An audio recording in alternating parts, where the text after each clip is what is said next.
Insert Headers and Footers plugin, then go to Settings, Insert Headers and Footers like this to configure. Here you're going to see two boxes where you can add the code version of the Creative Minds header and footer plugin. You can download this plugin from wordpress.org. After you install and activate the plugin, you'll be taken to the plugin settings page. In the plugin settings, you can add as many CSS or JavaScript codes to your website as you would like. So let's put in an example script now to see how it works, and all this script does is going to add this comment to your page.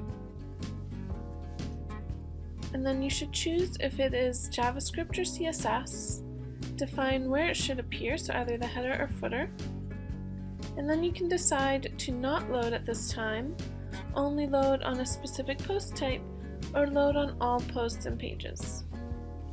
Once you add the rule, you can save the changes.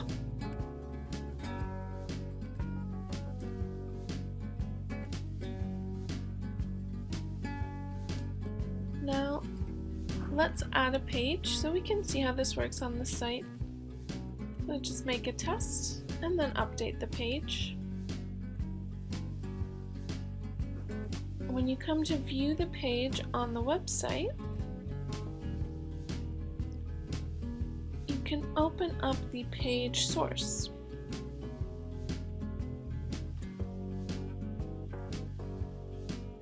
And now here you can see the script we've added appears on the page.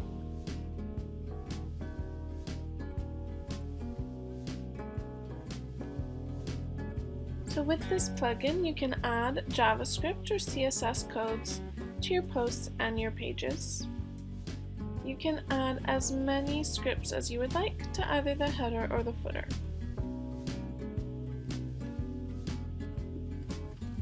For more options, the Pro version supports custom post types and can also control to show the code on only a specific post or page.